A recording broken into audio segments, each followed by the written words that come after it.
You are the size of a thumbnail. You are 1 mile below the surface of the ocean, and there is no light. You did not choose this. Let's go. You see it before it sees you. Or at least you think you do. The barrel-eye fish is the most surveilled creature in the deep ocean. Its skull is a transparent, fluid-filled dome, a literal glass helmet, and inside that dome, 2 neon green cylindrical eyes rotate freely in every direction, forward, sideways, straight up. The eyes can sweep a full field of view without the fish moving a single muscle. It's not a fish so much as a living security system with fins. The green eyes glow faintly. They're tracking something above them, not you, something up near the surface of its dome, backlit by the faint pressure-filtered light leaking from above. The barrel eye is a still water ambush predator. It hovers motionless beneath colonies of siphonophores, the long, venomous colonial jellies that hang like living curtains in the mid-water column. The siphonophores do the hard work of catching prey. The barrel eye simply waits beneath them and steals whatever falls through. You approach. The eyes don't move. The fish doesn't move. You get closer, because at your size there's genuinely nowhere else to go and the current is not negotiating. You are about to make contact with what is, objectively, one of the strangest skulls ever evolved when you notice something that stops you cold. Those 2 features that look like eyes on the front of its face, the 2 big oval patches you've been treating as a threat display, those are not eyes. Those are nostrils. The actual eyes are the green cylinders inside the dome, which are currently rotating, lazily and deliberately to point directly at you. It knows you're there. It has always known. Here's the twist. The barrel eye eats zooplankton, tiny jellyfish, the occasional small crustacean. It does not eat thumbnail-sized warriors. You are not on the menu. You are barely a curiosity. The eyes rotate back upward, dismissing you with the quiet disdain of something that has been perfecting its hunting strategy since the Eocene and has no particular interest in adapting it for you. The barrel-eye fish is at its core a very patient thief. It doesn't hunt, it curates. While every other creature in this ocean burns calories chasing prey, the barrel-eye has developed what can only be described as a deep-sea passive income stream. The siphonophores catch. The barrel-eye collects. Outcome, escape. You drift past unmolested, a little humiliated, and deeply unsettled by how many eyes were in that one head. Into the collection you go. The ghost shark does not look like a shark. That's the first problem. It looks like something assembled in the dark by a committee that was working from a verbal description of a fish. The body is smooth and tapered, almost elegant, but the head is bulbous and oversized, fitted with large pale eyes that reflect light in the absolute wrong way. Too much, too evenly, like glass rather than tissue. Its snout trails a long, fleshy extension, dotted with pores. The pores are the important part. The ghost shark can detect electrical fields as weak as 0.005 microvolts, the equivalent of sensing the charge from a single AA battery at over 100 meters away. You have a heartbeat. Your heartbeat produces an electrical field. The ghost shark knows this the moment you enter its range. It is not actually a shark. This is the second problem, not because it makes it less dangerous, but because it means it is something older. The ghost shark is a chimera, part of a lineage that diverged from sharks over 400 million years ago, before the dinosaurs, before the first trees, before most things that currently exist decided to exist. It has been doing this longer than almost anything alive on Earth today, and it has not changed much because it did not need to. It finds you via your electrical field before it sees you. It closes the distance with slow, deliberate wingbeat strokes of its pectoral fins, less like swimming and more like flight in slow motion. There is no rush. You are already located. It opens its mouth to reveal not teeth, not rows of replaceable, serrated cutting teeth the way a real shark uses, but permanent, self-sharpening tooth plates, fused and hard, designed to crush. It eats mollusks, crustaceans, things with shells. At your scale, you are approximately shell density. You dodge left. The pectoral fin adjusts. You dodge right. The electroreception doesn't care which direction you go. It triangulates, passively, continuously. The only way to become electrically invisible is to stop your heart, which is one solution but carries downstream complications. Here's the saving twist. The ghost shark has a venomous spine at the base of its dorsal fin, and it only deploys this weapon defensively. It is not aggressive toward things it cannot eat efficiently. You are small enough to be annoying and large enough to be inefficient. It veers off, filing you in the mental category of not worth the trouble, and disappears back into the dark. The ghost shark is old money. It moves through the water like something that owns the place because, geologically speaking, it does. It was here first. It will be here last. Outcome, escape. Into the collection you go, carefully, from a distance. Before we go further, we should talk about why every single creature in this abyss seems to know where you are before you know where they are. Light disappears at around 200 meters below the surface. Below that point, the mesopelagic zone. The bathopelagic zone, the hadopelagic zone. The ocean is either in complete darkness or illuminated only by the things living in it. No sunlight, no visual landmarks, no color. Every animal down here has adapted to fill that sensory gap with something else. Here's how that plays out across the deep ocean. Stage 1. Electroreception. Many deep-sea cartilaginous fish, chimeras, some sharks, detect the electromagnetic fields produced by living tissue. Every heartbeat, every muscle contraction, broadcasts a location signal. There is no silence in the electromagnetic spectrum. Stage 2. Bioluminescence. Around 80% of deep-sea creatures produce their own light, either for communication, for camouflage against faint surface light from below, counter-illumination, or as a weapon, lures, flashes, patterns. The dark ocean is full of light. It's just not always visible to the things being hunted. Stage 3. Acoustic weaponry. Some deep-sea predators don't wait to detect prey. They transmit, using biosonar and high-pressure sound waves to locate, track, and in at least one case, stun prey from a distance. We'll come back to this. Stage 4. Chemoreception and pressure sensing. The lateral line, a row of pressure-sensitive cells running along a fish's body, detects water displacement. A thumbnail-sized disturbance in still water is, to the right predator, a dinner bell. Stage 5. Patience. This is the most dangerous adaptation. Without light, there is no urgency. The deep ocean predator that waits, still and cold and perfectly positioned, costs almost no energy. You, moving through their water, cost a great deal. Not every challenger ahead uses the same sense, but all of them are using something you can't feel coming.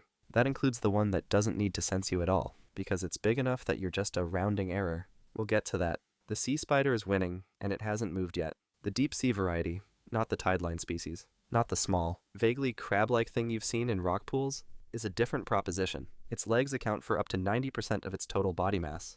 The body itself is so reduced that its digestive system, its reproductive organs, and most of its vital tissue have migrated into the legs to make room. The heart is there. The ovaries are there. Everything is in the legs. The central body is practically decorative, at 70 centimeters across, which, relative to your thumbnail dimensions, is roughly the footprint of a small city. It moves through the water with the slow, deliberate rhythm of something that has outsourced urgency to other creatures. Each leg lifts, extends, plants. It is less like watching an animal walk and more like watching a bureaucratic process unfold. Form submitted. Leg extended. Approval pending. Here's what you need to know about the attack. The sea spider has a proboscis, a narrow, rigid, needle-like tube that it extends into soft-bodied prey, secretes digestive enzymes into the tissue, and then drinks the resulting liquid. It does not bite. It does not crush. It inserts. It dissolves. It waits. The whole process is, from the sea spider's perspective, very reasonable and efficient. You brace. The proboscis extends. At your scale, it is approximately the diameter of a telephone pole. Here's the counterintuitive part. The sea spider is also, simultaneously, breathing through its legs. It has no gills, no lungs, no centralized respiratory organ. Oxygen diffuses directly through the cuticle of the legs, circulated by the heart that lives inside them. Which means that if you disable a leg, if you get purchase on one of these things and wrench, you are not just removing a limb. You are removing a piece of its respiratory and circulatory system. You do this. The sea spider recoils. Not in pain. It lacks the neural architecture for pain processing as we understand it, but in the mechanical, involuntary way that a system fails when a critical component is removed. It compensates. Slowly. It will compensate fully, eventually, because sea spiders can regenerate, but not right now. Right now it has refiled the paperwork. You swim through the gap between two of its remaining legs, which is a strange sentence and also the correct one. Outcome, win. The sea spider watches you go with the effect of a very senior civil servant who has been mildly inconvenienced by a constituent and has already moved on to the next case file. Into the collection you go. You are looking at a female whalefish, and she is large, and she is moving fast, and her mouth is open. The female whalefish reaches 40 centimeters in length, which, at your scale, is comparable to a subway train, and she is a ram filter feeder. She does not hunt. She does not stalk. She opens her mouth and she swims forward, and everything in the water column in front of her mouth either enters the mouth or ceases to be a problem. The mouth is enormous relative to her body. It is, structurally, the whole point of her. She has no swim bladder. She doesn't need neutral buoyancy. She maintains depth through continuous muscular effort, which is metabolically expensive, which is why the mouth needs to be that large, which is why she needs to be moving, which is why it's a loop. You are in the loop. You bank hard. The current created by her displacement, 40 centimeters of dense. Muscular fish at speed generates meaningful hydrodynamic force, shoves you sideways. You scrabble against the water. The mouth tracks, because she's not tracking you specifically. She's just continuing forward, and you happen to be forward. Here's the twist that changes everything. There are male whalefish in this water too. You can't see them. They are so small, so reduced, so transformed from the female form that for over a century, scientists classified them as an entirely different species. The males have no functional stomach. They cannot eat. They never eat again after their larval stage, when they stored enough fat to fuel the rest of their abbreviated adult lives. They exist, metabolically, for one purpose. They find a female. Then they are done. The females were one species. The males were another species. The larvae were a third, called tape-tails, which looked like neither adult form and were described in scientific literature as a genuine deep-sea mystery until someone ran the genetics. 3 species. 1 fish. You dodge the female's next pass by dropping below her trajectory. She continues forward. She does not adjust. Adjusting would cost calories. Outcome: escape. The female whalefish is a dedicated professional. She does not have time for you. She has never had time for anything that isn't directly in front of her mouth. And even then, it had better be worth the energy expenditure. Into the collection you go, at a lateral distance. The dragonfish is using light you cannot see to find you. This is the important thing to understand. The dragonfish produces bioluminescent light, but not the blue-green light that most deep-sea creatures use. It produces red light from a suborbital photophore, a small organ positioned just below the eye. Red light, at depth, is invisible to virtually every other creature in the abyss. They lack the photoreceptors. The wavelength simply doesn't register. The dragonfish has evolved to see its own red light. It is, functionally, carrying a private flashlight in a room full of blind people. It scans the water column with a targeting system that no prey item can detect or react to. The stats on its teeth are frankly personal. The dragonfish's fangs are approximately 20% of its total body length. On a human, that's 14-inch teeth, canines that would protrude below the chin when the mouth is closed. Which is why the mouth does not fully close. Which is why every dragonfish looks like it is holding a grudge it cannot articulate. The teeth are transparent, another adaptation. Transparent teeth don't scatter the bioluminescent light in the dark, rendering them effectively invisible on approach. You don't see the teeth, you see the lure, and then the teeth are already in you.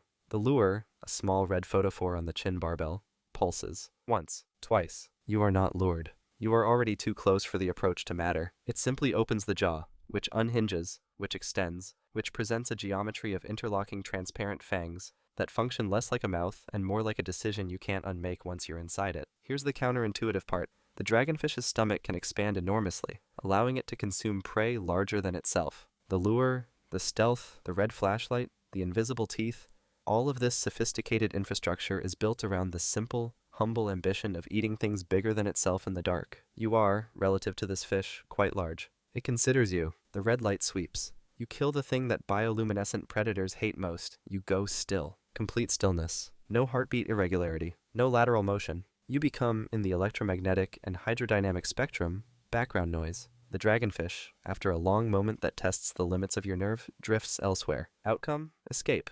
The dragonfish is a paranoid ambush artist. It has built an entire private surveillance network, and it still doesn't feel like enough. Into the collection. Carefully. In the dark. The frilled shark has not changed in 80 million years. Let that sit for a moment. While continents relocated, while the non-avian dinosaurs had their whole situation, while mammals, birds, and eventually a species of anxious primate developed agriculture and the internet, and then used the internet primarily to look at the ocean, the frilled shark held its current configuration. It found a design. It filed the paperwork. It has not updated the software since. It has 300 teeth, not arranged in rows the way modern sharks do, not the conveyor belt of replaceable teeth that cycles new blades forward as old ones fall out. These teeth are trident-shaped, 3 points per tooth, 25 rows of them, angled backward, lining both jaws in an architecture that has one specific purpose. Once something enters the mouth, the teeth prevent it from leaving. Every row is a ratchet. The mouth is a one-way valve with 300 points. The frilled shark doesn't chase. It coils. Like a snake, its elongated, eel-like body flexes into an S-curve that stores mechanical energy, and when the target is in range, it lunges. Not a shark strike, a spring release. The acceleration is, for an 80-million-year-old design, disrespectfully fast. You see the coil forming. This is the tell. This is the only tell. The body begins to curve, and you have approximately the amount of time it takes to recognize what that means before the spring fires. You go vertical. The lunge passes below you, carried by momentum into empty water. The frilled shark does not pivot quickly. The elongated body is excellent at the lunge and less excellent at mid-course corrections. It takes a moment to reset. Then you remember, the gestation period for a frilled shark is 3.5 years, the longest gestation period of any vertebrate on Earth. These pups, fully formed, immediately capable, born with all 300 teeth operational, have been in development for 3.5 years. They are not small. They are not helpless. They emerge ready, and they are somewhere in this water with you. One surfaces from the dark behind you. Fully formed. 3.5 years of patience made flesh. The coil is already forming. You go vertical again, but this time there's a wall of rock above you, and you have to make a choice between two sets of 300 teeth, or commit to the rock face and find a crack small enough to matter. You find the crack. Outcome, escape. The frilled shark is a stubborn traditionalist. It has been doing the same thing for 80 million years, and it sees absolutely no reason to discuss alternatives. Into the collection, via the crack. You're fine. The goblin shark is currently wearing a face that looks broken. The jaw hangs. Not slightly loose, fully slack. The lower mandible drooping away from the upper jaw at an angle that, on any other animal, would suggest serious structural damage and significant distress. The snout extends in a long, flattened rostrum packed with electroreceptive pores. The body is soft and pale, almost pink, the color of something that has not seen light since it was born and has developed no reason to produce pigment. The fins are small. The tail is asymmetric. Everything about this animal reads as a rough draft that escaped before the editing pass. This is incorrect. What looks like a broken jaw is, in fact, the most sophisticated slingshot mechanism in the history of vertebrate evolution. The goblin shark's jaw is not attached the way yours is. It is suspended by ligaments, elastic, loaded, spring-tensioned, and when the electroreceptors in the rostrum detect a prey animal's electrical field, those ligaments release. The jaw fires forward at 3.1 meters per second. That is faster than the average human blink. The blink of a human eye takes between 100 and 400 milliseconds. The goblin shark's jaw exits the skull and returns in less time than it takes your eye to close. At your scale, this is not a jaw. This is a ballistic event. The rostrum passes above you. You felt it. Your entire body registered the electroreceptive scan like a low-grade current through the water. You know it has found you because the jaw changes angle, the snout dips. The ligaments load, and the forward extension fires toward you at 3.1 meters per second. You are, at your size, not exactly in the center of the strike zone. The jaw is calibrated for fish. You are thumbnail-sized. The jaw fires, engulfs an area of water around you, closes on a volume of ocean that includes you and approximately 400 milliliters of seawater, and then retracts. With you not inside it, the jaw cannot fine-tune its targeting below a certain prey size. You slipped through the targeting resolution. The goblin shark fires again. Again the near miss. Again the retraction. The jaw hangs back into its slack, broken-looking default position, and the goblin shark drifts in the water column, electroreception still scanning, deeply, personally frustrated by a prey item it can detect but not calibrate for. You back away slowly. It fires once more reflexively into the dark behind you. Outcome? Win, on a technicality, but wins count. The goblin shark is an anxious overachiever with the world's most impressive single skill and absolutely nothing else in the toolkit. It has dedicated its entire existence to one perfectly engineered trick, and you have just discovered the one scenario in which the trick doesn't work. Into the collection. The goblin shark will be furious about this for the rest of its life. The sperm whale does not know you exist. This is, in the hierarchy of threats, significantly worse than being noticed. The sperm whale is the loudest biological sound source on Earth. Its clicks reach 230 decibels. A rocket launch at close range generates approximately 180 decibels. The difference between 180 and 230 on the logarithmic decibel scale is not 50 units, it is a factor of roughly 100,000 in sound intensity. The sperm whale's biosonar clicks are loud enough, at close range, to disrupt the tissue of prey animals. The clicks travel through water, strike a target, return, and are processed by the spermaceti organ, the massive oil-filled structure in the whale's forehead, which is not a brain, which everyone assumes is a brain, which is actually a precision acoustic lens that focuses and aims the sound like a targeting system, and paint a three-dimensional picture of the ocean ahead. The sperm whale is 60 feet long. It weighs 45 metric tons. You are the size of a thumbnail. At your scale, one of its teeth is roughly the height of a two-story building. It clicks. The click hits you. Everything, your body, your density, your outline in the water column, is registered and immediately filed under not interesting. The processing takes microseconds. The click had already moved on to map the squid that is approximately 200 meters ahead, and, from the whale's perspective, considerably more worth the energy expenditure. You are not prey. You are below the resolution threshold of something that thinks in tons. You are now in the water column behind a sperm whale, in total blackness, 1 mile below the surface. The pressure from its tail, as it accelerates toward the squid, shoves you backward through the water like a coin flicked across a table. You spin. You correct. You are now approximately where you started, with no additional information about how to be anywhere other than here. The whale is gone. The sonar clicks have faded. The darkness is complete and vast and indifferent in a way that the dragonfish's paranoia and the goblin shark's wounded pride and the frilled shark's 80 million years of patience could not prepare you for. You look up. 1 mile of dark water. You look down. More. You are a thumbnail-sized warrior who has defeated or escaped a ballistic jaw. A 300-toothed living fossil, a paranoid infrared surveillance predator, a transparent-skulled information thief, a filter feeder the size of a subway train, a leg-breathing deep-sea bureaucrat, an aristocratic electric field detector, and the world's most precisely engineered jaw. The ocean didn't notice. Outcome? Draw. The collection is yours. The ocean keeps the whale.